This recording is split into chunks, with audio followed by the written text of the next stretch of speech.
And let me tell you, tonight, it's going to be called Storytime. Now, not only am I going to have a story time for you, I'm going to have a certain story I'm going to talk about, and I like it, and I'm going to share that with you. But first and foremost, as I do every Friday, every single week, here I go. I'm going to do it again. If you or someone you know is down and out and you feel like you don't belong, you feel like you don't want to belong, you don't fit in, you can't fit in, you don't feel like you are doing anything right, you feel like everything is absolutely failing you, you feel like ripping your hair out and ripping what thoughts you have out, and you feel like being so mad and you feel like giving up, listen, you better stop. You're so much stronger than you think, and people are depending on you. You can't give up. You don't need to give up. You're not going to give up, okay?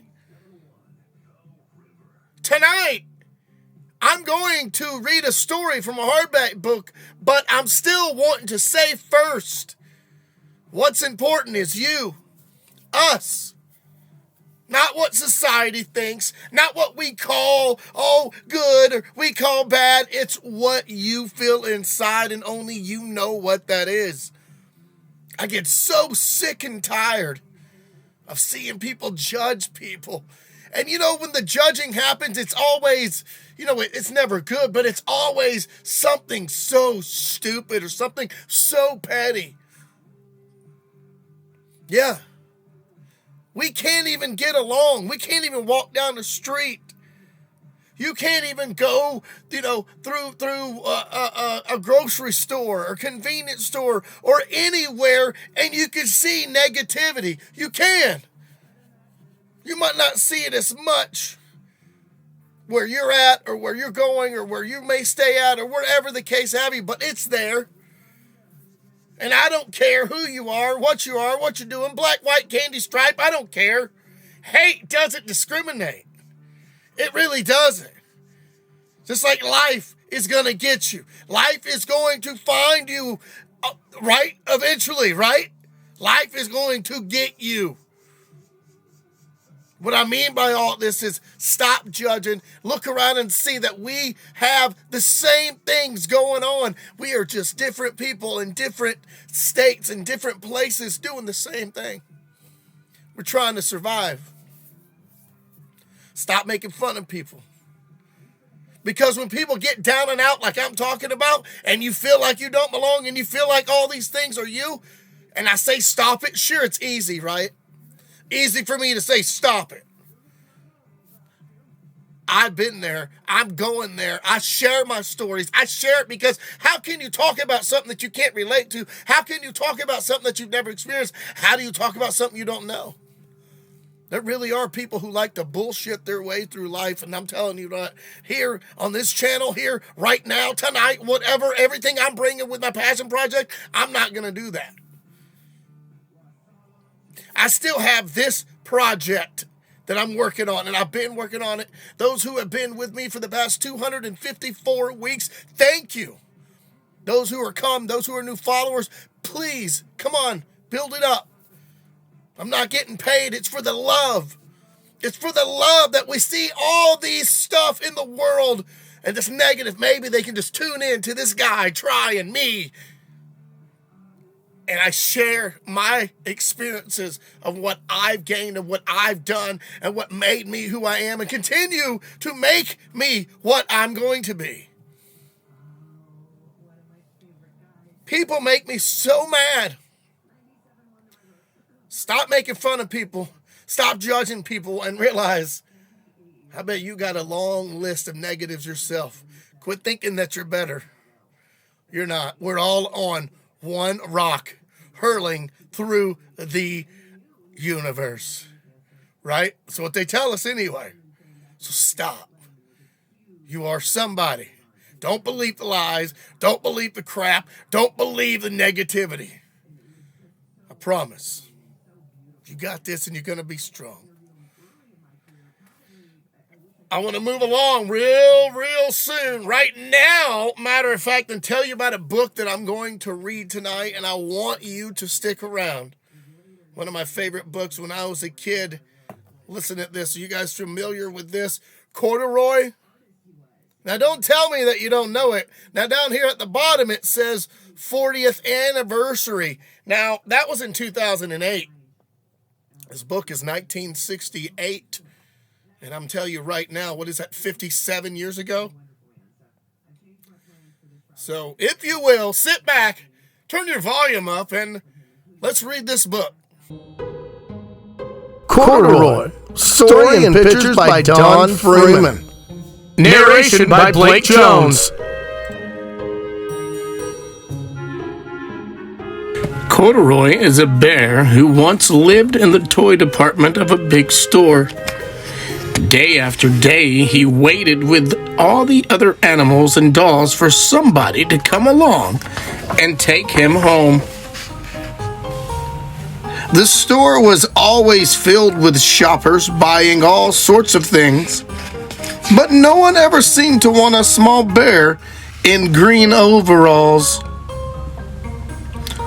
Then one morning, a little girl stopped and looked straight into Corduroy's bright eyes. "Oh, Mommy," she said, "look, there's the very bear I've always wanted." "Not today, dear," her mother sighed. "I've spent too much already. Besides, he doesn't look new. He lost the button to one of his shoulder straps." Corduroy watched them sadly as they walked away. "I didn't know I'd lost a button," he said to himself. "Tonight I'll go and see if I can find it."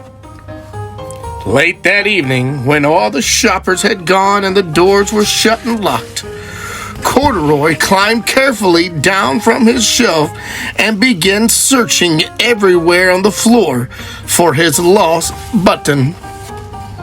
Suddenly, he felt the floor moving under him. Quite by accident, he stepped onto an escalator and he went up. "Could this be a mountain?" he wondered. "I think I've always wanted to climb a mountain." He stepped off the escalator as it reached the next floor, and there, before his eyes, was a most amazing sight.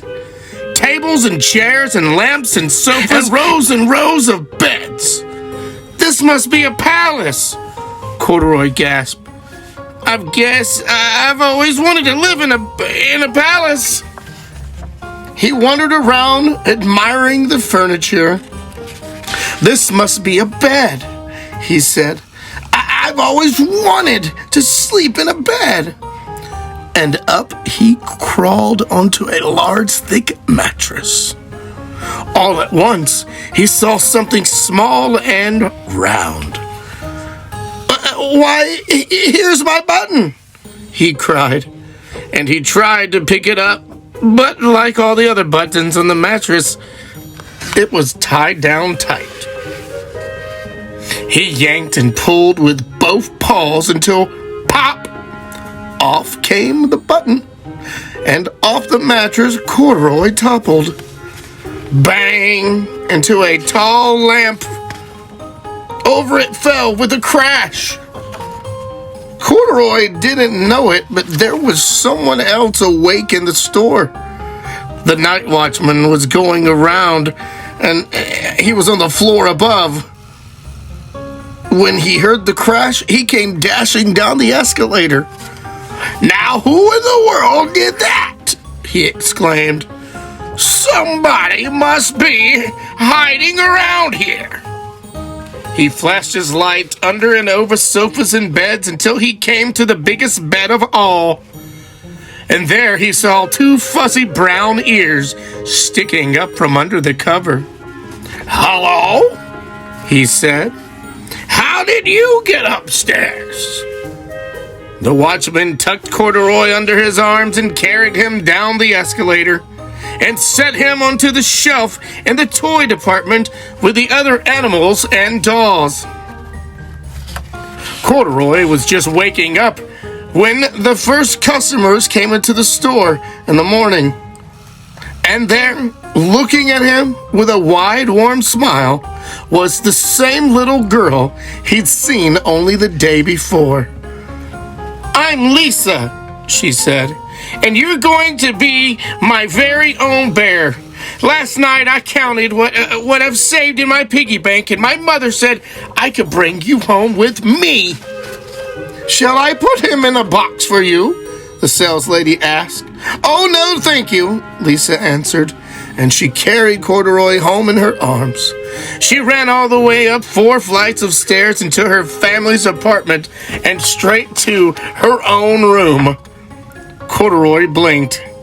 There was a chair and a chest of drawers, and along a girl-sized bed stood, and little bed was just right size for him. The room was small, nothing like the enormous palace in the department store. "This must be home," he said. "I know I've always wanted a home." Lisa sat down with Corduroy on her lap and began to sew a button on his overalls. "I like you the way you are," she said, "but you'll be more comfortable with your shoulder strap fastened." "You must be a friend," said Corduroy. "I've always wanted a friend." "Me too," said Lisa, and gave him a big hug.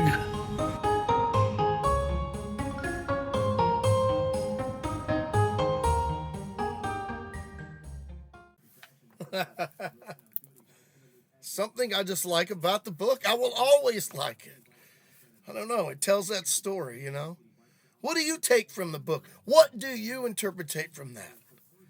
And I'll tell you what, if you are as lucky to have the anniversary, as I was talking about, edition, you're going to see the pages of never before seen bonus material. Let me give you a little sneak peek. All right, check this out. Once you're done with the book, you can look at the back, and it has, they're not even pop-outs. You can take these actual pages out and read them the way it was pitched through the telegram form. They have an envelope in there with letters in it. It was the artwork for this that Don Freeman had to show his editors. Stuff like that is very cool. Here, these are several sketches that were for Corduroy that was going to make it. This is a really, really cool book to have. I recommend putting it in your library, showing your kids. Look, sketches are, all these right here are similar to the final touches. So, I know you can only see so much here, but once again, they have replicas of the, right here, his wife, they lived in Santa Barbara. Don Freeman and his wife lived in Santa Barbara. And,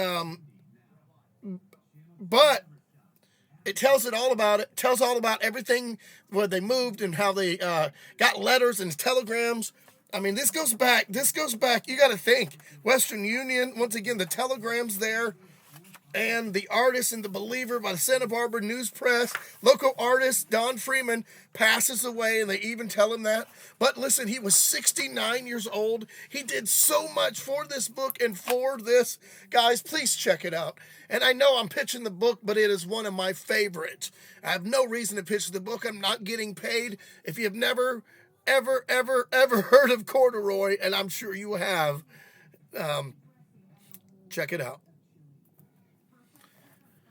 Guys, listen, thanks for staying and tuning in to my little read there.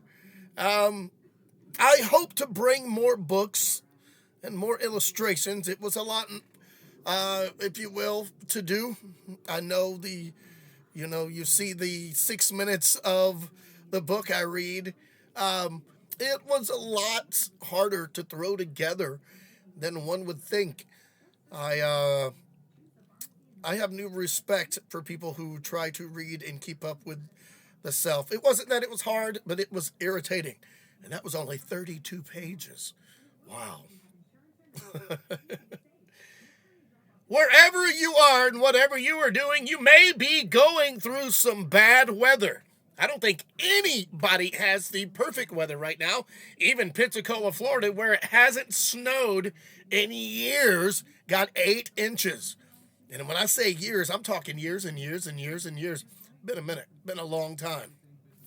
I know people that have got beyond 18. Some are getting, what was it? Like it was 3 foot in 2 hours or something like that. Like that's a lot. The wind blowing with this is horrible, making the snow drifts of some of this weather huge and bigger than we've ever seen. And all across the nation, weather is going crazy. You got on the left side, you have fire, and on the right side, we have bad ice and snow. And we can only hope and pray that everybody who is involved in any kind of weather, no matter what it may be for that matter, may you stay safe and may you be out of harm's way. And remember, you're somebody and do not give up on yourself. There's no need for any of that kind of negativity to be in your mind, to be in your brain. If you're talking to other people, you don't need to even reciprocate anything you hear negative. I'm telling you, it's contagious. I'm on a kick where I just want to tell the world to be kind. And it's hard to be kind, but, even through like a day like today where I received some bad news about a family member and it hurt, I'm still here in front of this camera telling you that you've got to go on and you can do this.